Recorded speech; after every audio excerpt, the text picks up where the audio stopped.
everybody, and welcome back for our task 4.6 video. In today's video, our learning target is going to be, I can use inverse operations to solve literal equations. So let's start with, what is a literal equations? A literal equation is an equation that uses lots of letters, or in other words, variables. The word literal comes from the word letter. A literal equation is an equation that has more than one variable. So an example would be like this: 7x plus 4y equals 10. This is a literal equation because it's an equation that has an x and a y in it. Another example might be something like this, which maybe you remember from when you were younger. If you ever did area equals base times height for finding the area of a rectangle, this is a literal equation. Oops, I moved my paper. This is a literal equation because it has three different variables in it: A for area, B for base, and H for height. What we're going to be doing today is looking at solving these equations. So we're going to use what we know about solving an equation that only has one variable to make a connection to solving equations that have more than one variable. Let's start with problem number 1. Now, our goal for each of these equations is going to be to solve the equation for x. Solving for x means get x by itself. If I said, for example, solve the equation for y, that would mean get y by itself. So you're just, whatever the directions say, that's who you're trying to isolate. Now we know how to do a problem like number 1. So just to refresh your memory, we would start by adding 3 on both sides, which would give us 2x equals 12. And then we would divide by 2 on both sides. And that would give us x equals 6. Now, how can we use the fact that we know how to solve that equation to help us with problem number 2? Well, first let's start with what's the difference between problem number 1 and problem number 2. And the big difference here is that problem number 2 says 2x minus 3y equals 9, instead of just 2x minus 3. My first piece of advice for you is that if the equation has more than one variable, so if you start with x and y, then you should end with both an x and a y. So your final answer should end with having both an x and a y in the equation. It's not like one of these variables is going to go away. What that means is that in your final answer, instead of just saying x equals 6, where you have a number, you're going to have x equals something, and that something is going to have a y in it because you're going to end up with a y in your final answer. Let's see how this would work. In our first problem here, we started by adding 3 on both sides. Well, we're going to do something very similar, only instead of adding 3, we're going to add 3y. Because again, we're trying to get x by itself, so we would just add 3y. Now we are closer to having x by itself. We've got a 2x. But in this problem, where we could combine the 9 plus the 3 to get 12, in this problem, we can't combine because the 9 cannot be combined with the 3y. They're not like terms. So what I would do is just write them both down next to each other. 9 plus 3y. So you're not combining them, you're just leaving them next to each other because you can't combine the 9 and the 3y. Now the next step in this problem was we divided both sides by 2. So we're going to do the same thing here, divide by 2. And when we do that, we get x by itself, which is what we wanted, so that's good, equals, now in this problem, you'll notice that the 9 plus the 3y could not simplify because the 9 and the 3y were not like terms.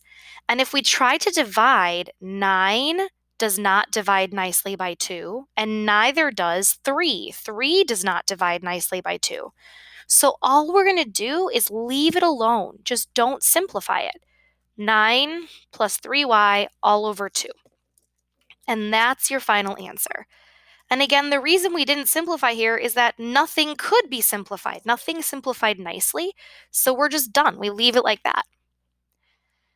Now let's look at problem number 3. Now problem number 3 and problem number 4 are going to be connected. The only difference is that problem number 3 says 3x plus 2 over 5. Problem number 4 says 3x plus 2y over 5 equals 7.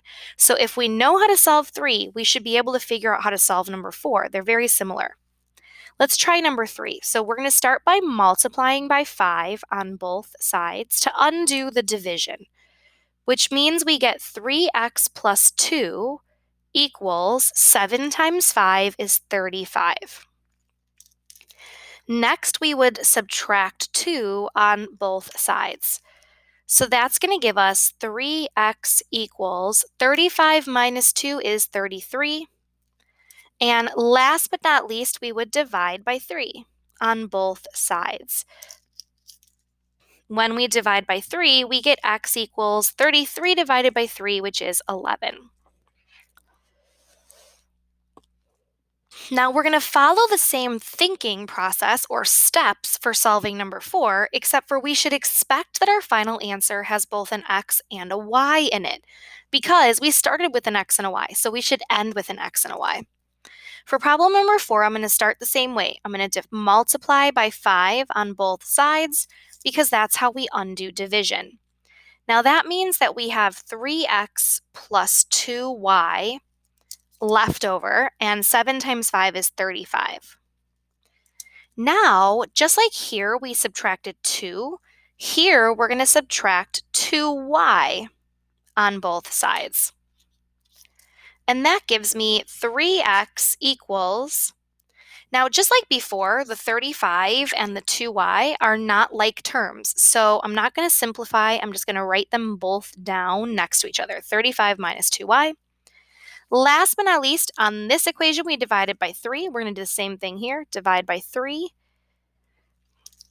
Now, just like before, we get x equals, and on this side, the 35 does not divide nicely by 3, and neither does the 2. So it's not going to simplify. I'm just going to copy everything down. Don't change it. Don't simplify. Don't anything. And that's your final answer.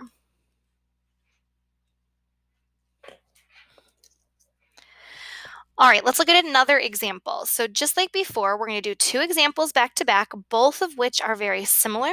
And so we can use what we do in the first problem to help us with the next problem. So for problem number 5, if I was going to solve this, I would start by adding 5 on both sides.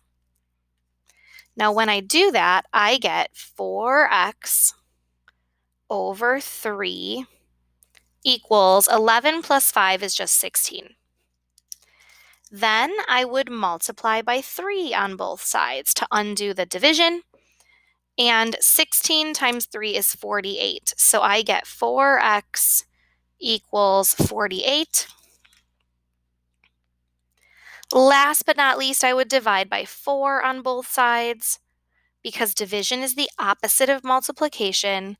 And that's going to give me x equals 48 divided by 4, which is 12. Now, problem number 6 is very similar to this one. The only difference is that problem number 6 has a minus 5y in the problem instead of just a minus 5. Since this problem is starting with an x and a y, I should expect that it's going to end with both an x and a y. So my final answer is going to have an x and a y in it.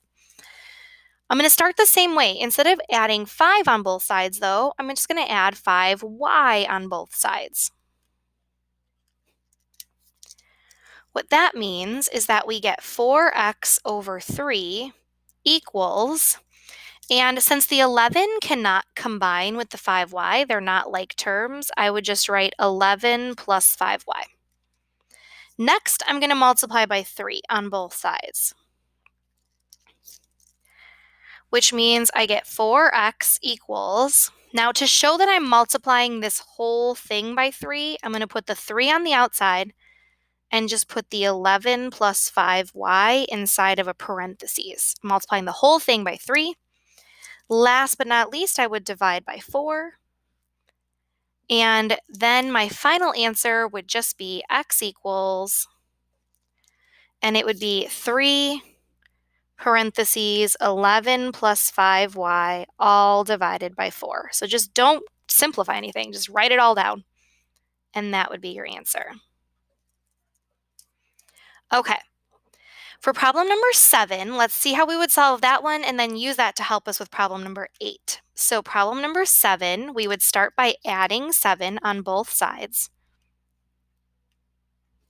Now when we do that, we get 3x plus 4 all over 2 equals 4 plus 7 is 11.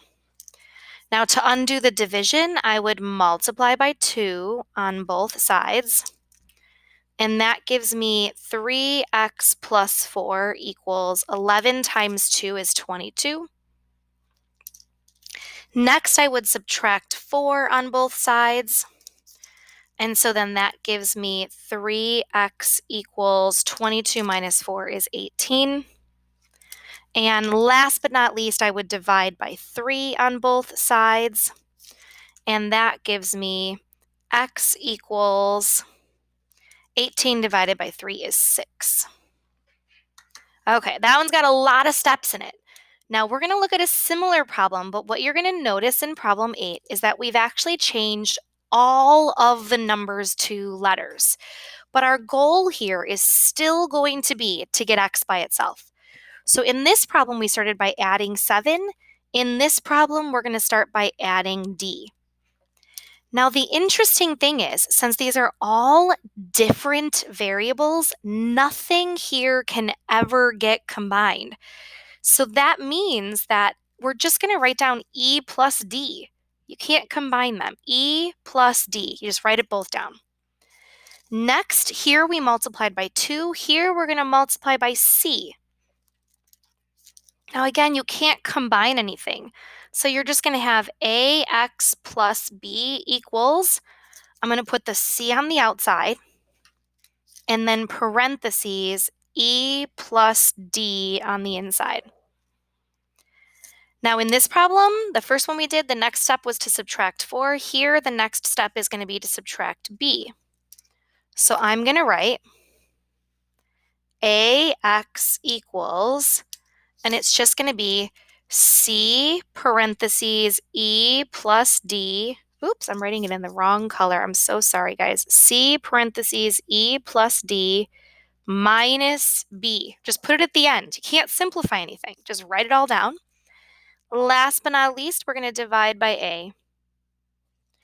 And that's going to give us x equals, and our final answer, as crazy as this sounds, is going to be c parentheses e plus d minus b all over a.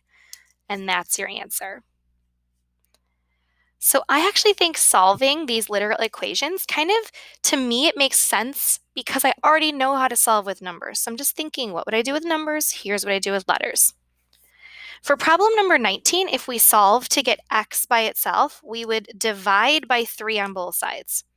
Now you might think, whoa, we just went from a really hard problem with lots of steps to a problem with one step. What's up with that, Mrs. Vasta? Well, the answer is 15 divided by 3 is 5. Sometimes we're going to have a problem like this one, and it's going to say something like this. It's going to say solve for h. That means get h by itself. So we want h to be alone. Now, in order to solve this, in order for h to be alone, that means we need to start by dividing by b in order to get the b to go away. Now, just like before, since the a and the b are different variables, we're just going to have h equals, we can't simplify, so it's just going to be a divided by b, and you're done. Let's do one last example. So again, we're going to go from what was a really, really hard problem to something that's a little bit easier. So x plus 3, in order to solve that, we would just subtract 3 on both sides. Well, that's going to give us x equals 4. If we wanted to solve problem number 12, which says solve for b, so that means get b by itself.